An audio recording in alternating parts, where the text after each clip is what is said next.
What's up, guys? Today I'm actually going to be spraying the engine bay in the Eclipse. Now, I'm doing it a little bit less traditional. Most people would completely strip this thing down and get it sandblasted. That'd be the right way to do it, and I'd like to do it that way, but I don't feel like sending it out to have it sandblasted and pulling everything off. So I'm going to show you guys what I'm going to do, and hopefully it works out and it holds up for a long time. It's just going to be a more effective way for me to do this right now. Basically, I have most of the engine bay sanded down pretty good. I'm not going too crazy as far as getting some of this stuff out. I wanted to grind down this weld here and try and make it a little more presentable, but I don't know if I'm going to get into all that right now. I am, though, going to finish sanding this thing down, and I'm going to spray it without masking off a whole lot of stuff. Now, all the stuff back here, I'm not too worried. I'm just going to dial my spray nozzle back here and just try and get that clean as I can without getting overspray on anything else. Same with down there. It's just super hard to tape this stuff up. A lot of people use tin foil and things like that. Like I said, the best bet would be to literally strip down the engine bay completely, nothing in here at all, to paint it. And that's just going to be really hard for me to do right now. I have the time, I just don't have the patience for it. So I'm going to do it, take a little bit of a shortcut. It's the engine bay, I'm sure it's going to get banged up anyway, and I'll have to use touch-up paint here and there, whatever. So I'm just going to make it as good as I can with what I'm working with. And so let's go ahead and get to it. So I ended up going at this a little bit.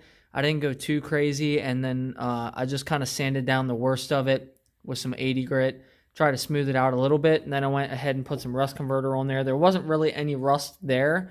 I just want to make sure that if there was, and I just wasn't seeing it, that I got it covered. Now, I am going to take some finishing putty and try and smooth this out a little bit after this dries. Sand this back down, go over it with some finishing putty, and hopefully it'll look a lot cleaner and more natural. Obviously it's not going to look like the factory side over here, but hopefully it'll look less noticeable and no one will really pay attention to it. At least I knew as soon as I popped the hood, that was like the first thing I saw, because I could tell right away someone had welded on it. So anyways, while I'm waiting on that to dry, I started stripping down the door. I pulled the door panel off the back. I found a little bit more rust, which is kind of crazy because the frame of the car is actually in immaculate shape. But then stuff like this, man, like the door, what happens is these little, these drain holes here are supposed to drain water out. And as the car ages, I guess, this weather stripping here starts to go bad. And, the water and stuff gets in here and it'll start rotting out. So I'm going to clean that up, sand this down to metal, put some metal etching primer in it, try and clean it up as best as I can. And then, I'll start prepping the door. I pulled the weather stripping and stuff off. So I'll start prepping the door to get the inside of the door sprayed. Pop that out. So just go around. Like I said, I'll just get the whole inside of the door sprayed.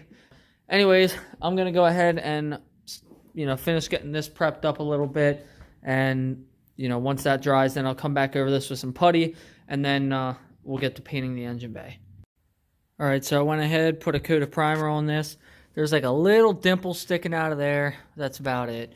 I'm not too worried about it because when I first sprayed the primer on it was nice and glossy. Couldn't even tell. So after I scuffed this primer down, spray everything, it's like 95% gone. Hardly noticeable anymore. So I'm not worried about it. I definitely think this is going to look half decent.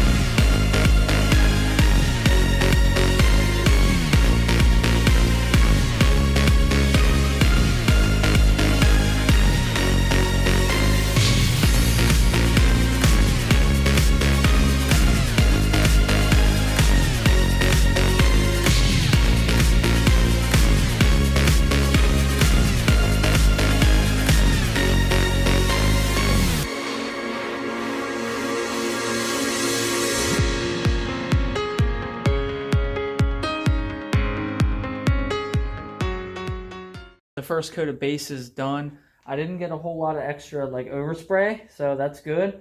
As far as like the corners go and everywhere where I was worried about having some overspray issues, I got a little bit, but I definitely didn't need to tape up the back wall. And like I said, I'm going to go over that with some black anyways. So the back wall is going to be blacked out, so I'm not worried about that. But the engine bay itself, it's looking good. I'm actually really happy with how it's coming out.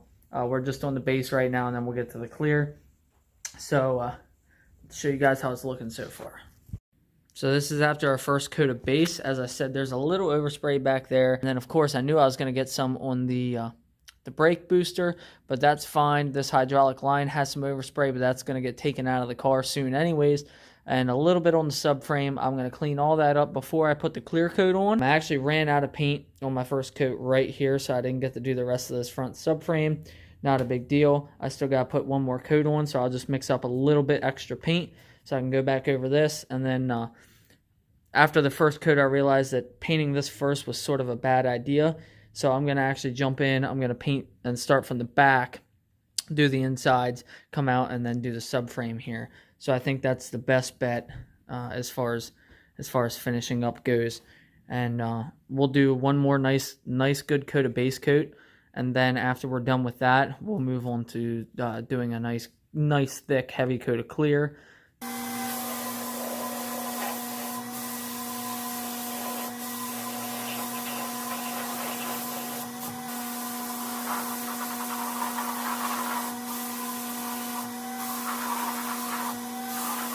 Just finished up here. Got a nice coat of clear on here now.